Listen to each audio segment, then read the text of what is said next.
Apa kabar saudara?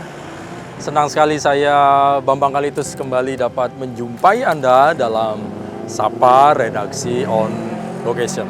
Saudara, Sapa Redaksi kali ini berada atau tepatnya kami mengunjungi Kabupaten Tabanan karena kami ingin menjumpai Bapak Bupati Tabanan, I Komang Gede Sanjaya. Kita ketahui bagaimana Bupati, ini salah satu bupati yang aktif, progresif dalam hal memberikan pembangunan yang nyata, dan tentunya berbagai penghargaan diberikan karena sumbangsi dan kerja dan karya beliau. Kita ingin mengetahui bagaimana Kabupaten Tabanan dalam era baru, aman, unggul, dan madani. Ikut saya dalam Sapa Redaksi on Location, kita menjumpai beliau.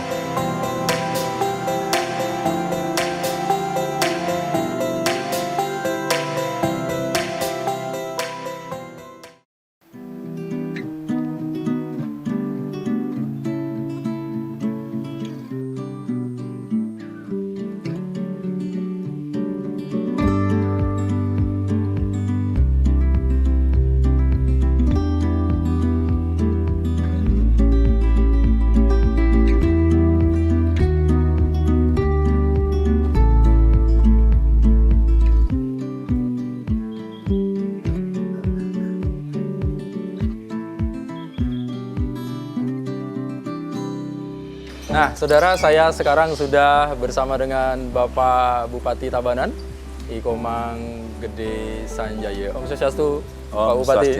Sehat selalu nggih, Pak nggih? Nggih, sehat lalu. Luar biasa loh. Matur suksma, terima kasih banyak di tengah-tengah kesibukan dari Bapak Bupati. Kita mau menyapa Pak Bupati ini datang ke Tabanan. Tadi saya lihat di depan ternyata sudah berubah. Sebulan yang lalu saya ke sana masih ditutup, sekarang lihat indah sekali Pak Bupati, luar biasa. Ini salah satu bukti bahwa memang ekonomi dan juga pergerakan dari program-program ke Bupati, Kepala Daerah Tabanan kelihatan nih Pak Bupati. Baik, Pak Bupati, kalau yang pertama melihat sekarang Bapak Bupati membuat slogan, boleh dikatakan, Tabanan Era Baru, aman, unggul, madani.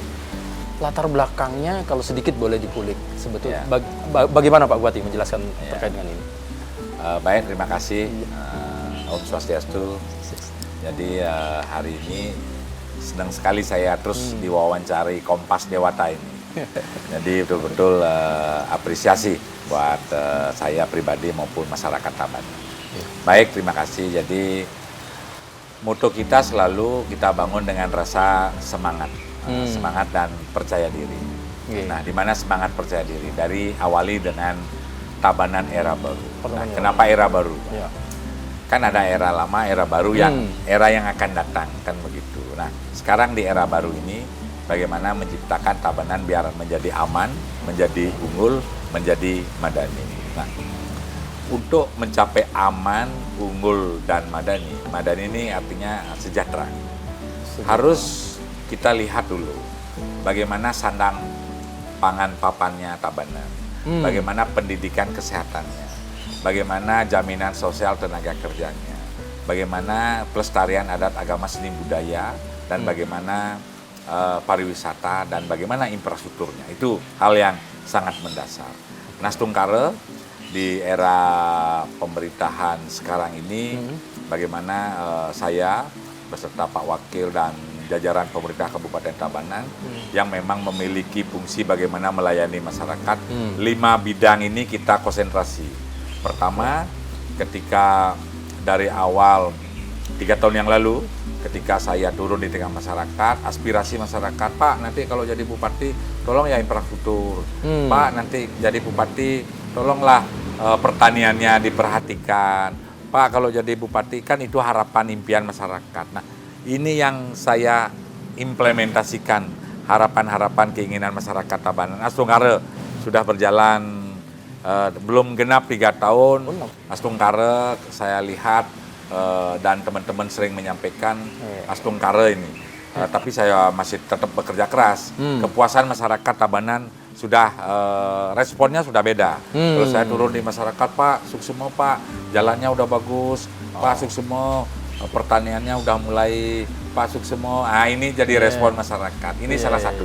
Jadi dirasakan kan ada perubahan dari era sebelumnya ini dan masyarakat memang melihat itu memberikan apresiasi juga kepada pemimpinnya gitu Pak Bupati ya. Nah, Bupati kalau sedikit kita membahas tentang kita kemarin pasca pandemi beberapa terdampak mau tidak mau memang ada sedikit perlambatan lah. Tapi kalau kita melihat kemarin, tolong dikoreksi Pak Bupati kalau salah. Betul. Tabanan itu sebetulnya kalau ketahanan pangan dan ketahanan segala macam justru menjadi kekuatan pas pandemi gitu ya Pak Bupati. Betul. Nah, kalau hubungannya dengan pendapatan asli daerah bagaimana Pak Bupati sekarang ini?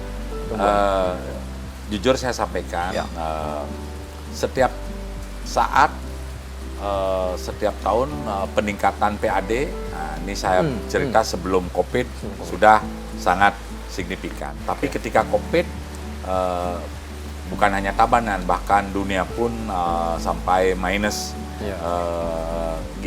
sektor ekonominya. Nah, sementara kita di Tabanan, karena Tabanan ini adalah daerah lumbung pangan, lumbung berasnya Bali, jadi ketahanan pangan, kedaulatan pangan masyarakat Tabanan untuk bertahan sudah sangat luar biasa, sudah sangat kuat. COVID 2 tahun pun masih masyarakat Tabanan saya lihat tidak terlalu berpengaruh. Cuma peningkatan PAD tidak begitu signifikan dengan kawan-kawan kita yang betul-betul mengekspos wilayahnya bergerak di sektor pariwisata. Tapi kemarin ada kawan-kawan kita yang bergerak di sektor pariwisata ketika COVID betul-betul terpuruk ya, betul-betul jatuh lah. Berpengaruh ya. Tapi Tabanan masih biasa-biasa saja. Tapi ketika sekarang pariwisata lagi muncul di Bali ini luar biasa. Kawan-kawan kita yang bergerak di pariwisata. Tapi Tabanan secara PAD, peningkatan PAD tidak terlalu sangat luar biasa signifikannya, tapi naik tetap. Tetap kita naik progresnya meningkat. Progresnya meningkat. Dari 250 miliar per tahun menjadi 300, bahkan sekarang hampir 600 miliar per tahun. Artinya pertumbuhan ekonomi juga di Tabanan signifikan karena penunjang daripada kabupaten yang memang bergerak di sektor jasa dan pariwisata. Iya, wah luar biasa. Jadi peningkatannya mau hampir 300% ini. 3 kali Pak Bupati, menuju 600. Mudah-mudahan tahun besok lebih lagi Pak Bupati ya. Nah, saya yakin jadi kalau PAD meningkat, pasti ada pergerakan-pergerakan. Sektor ekonomi jalan. Betul. Kemudian pendapatan masyarakat pasti meningkat pasti berdampak begitu. Nah, ini kan upaya-upaya itu dibuat juga oleh program-program dilakukan oleh Bapak Bupati. Betul. Untuk mendongkrak itu. Sebuah keniscayaan kalau tidak ada program Pak Bupati. Betul. Nah, program utama unggulannya apa Pak Bupati sehingga kok akhirnya sektor ekonomi bisa bergerak, kemudian infrastruktur. Nanti kita juga akan bahas infrastruktur yang sangat luar biasa. Kalau ini apa program unggulannya Pak Bupati yang dilakukan? Program unggulan kita di Kabupaten Tabanan kan ketika kita membangun Tabanan ini kan harus berpotensi kepada melihat potensi wilayah kita. Tabanan ini ada 10 kecamatan, beraneka ragam komoditas yang dimiliki. Contoh, di daerah utara, Baturiti, Tabanan kita nih sayur mayur, wortel, kentang, semua sayur mayurnya ada di situ. Bahkan sampai buah stroberi yang paling bagus ada di daerah Bedugun. Di daerah barat, Pupuan, Slemadeg, penghasil durian terbaik. Penghasil kopi juga terbaik. Penghasil manggis juga terbaik. Di daerah Penebel, Jatiluwe, daerah padi terbaik. Jadi kita melihat wilayah kita masing-masing. Nah, unggulan sektor kita tetap di sektor pertanian. Kita komitmen di Tabanan ini apa yang menjadi arahan Bapak Presiden, Bapak Gubernur, Bapak-bapak kita juga di pusat, bagaimana kita Tabanan ini mempertahankan wilayah kita sebagai satu, bukan hanya berdaulat bukan hanya ketahanan pangan, tapi berdaulat. Kalau ketahanan pangan itu kan artinya bisa saja kita mendatangkan pangan dari mana. Betul. Untuk dibawa ke masyarakat Tabanan. Kita nih berdaulat. Berdaulat itu artinya dari memproduksi sampai berdaya guna sampai kita menjual. Itu artinya berdaulat. Tabanan ini sudah berdaulat. Jadi ketahanan ekonomi kita adalah di sektor pertanian. Buktinya masyarakat ketika ada inflasi kemarin di kabupaten kota, katakanlah di Bali, Singaraja dan Denpasar dijadikan sampel. Tabanan ini salah satu pemasok bahan-bahan pokok kebutuhan, telur, beras, semua kita memasok. Jadi sektor ekonomi kita ini luar biasa. Jadi masyarakat Tabanan dari dari penghasil telur, pelihara ayam, pelihara sapi, komoditas, pertanian, buah-buahan, semua ada. Ketahanan ekonomi masyarakat Tabanan ini luar biasa, sangat luar biasa. Jadi saya punya program Bungan Desa namanya. Bupati Ngantor di Desa ini salah satu saya melihat secara langsung indikator ketahanan ekonomi masyarakat, UMKM-nya, IMKM-nya luar biasa. Jadi ketahanan individu masyarakat Tabanan untuk menjadi hidup, indeks kebahagiaan dan indeks hidupnya luar biasa. Saya lihat sendiri karena saya dengan berkantor di desa itu melihat secara langsung bagaimana sosiologi masyarakat kami di Tabanan. Oh, jadi Bungan Desa, Bupati Ngantor di desa ini, jadi Pak Bupati turun ke desa. Ya, betul. Selain melihat juga menerima aspirasi, mendengarkan itu dan eksekusi. Ya, betul. Itu salah satu kunci ada keberhasilan untuk program-program jalan ya, Pak Bupati. Ya. Wah, luar biasa. Ada berapa desa sampai hari ini, Pak Bupati? Dari 133 desa kita sudah kemarin 40 desa. 40 desa. Jadi satu bulan 3 desa yang bisa kita kunjungi. Ini udah antre nih. Semua desa sudah nge-WA saya, sudah nelpon saya kapan karena ditunggu-tunggu. Dengan kita berkantor di desa kan sangat berdampak. Ada dampak bupati itu kalau turun di tengah-tengah masyarakat pasti ada dampak. Dampak sosialnya, dampak ekonominya, dampak budaya, semua berdampak. Nah ini jadi ditunggu-tunggu. Nah saya udah komitmen dari awal, ketika saya dilantik saya tidak mempunyai ruangan kantor khusus di kantor bupati, cuma ruang rapat saja. Jadi kantor saya di kantor-kantor desa. Jadi saya udah berkolaborasi dengan kepala desa bagaimana sama-sama mensejahterakan masyarakat Tabanan. Baik. Nah ini luar biasa ya. Jadi dengan program Bungan Desa ini bahkan dari beberapa apa istilahnya ada masukan, ketemu permasalahan, diselesaikan dan mendapat penghargaan malah ya. Ada beberapa ya Pak Bupati ya. Betul ya Pak Bupati ya. Jadi begini Mas. Jadi saya tambahkan sedikit. Ternyata menurut saya pribadi dulu, mudah-mudahan bisa menginspirasi buat teman-teman yang lain. Jadi dengan saya berkantor di desa, melihat secara langsung apa yang menjadi programnya desa. Ternyata di desa banyak sekali program yang bagus-bagus. Salah satu Semara Ratih. Nah, saya lihat bagaimana kita mengkolaborasikan programnya desa dengan kabupaten. Kalau kemarin program Semara Ratih adalah bagaimana ketika masyarakat kita melakukan perkawinan, diberikan akte secara langsung, akte nikahnya, KTP-nya secara langsung, dan lain-lainnya. Itu sudah hal yang biasa. Ternyata ketika kita angkat menjadi program kabupaten, kita tambahkan ada konseling. Konseling di desa sebelum nikah. Catin calon pengantin itu sebelum menikah 1 bulan, 2 bulan, bahkan seminggu sebelumnya diberikan edukasi bagaimana hakikatnya melakukan sebuah perkawinan. Di situ nanti diberikan konseling dari dokter, dari kepala puskesmas di desa, bagaimana nanti cek darahnya apa anemia atau gimana untuk menghindari stunting dan lain-lain.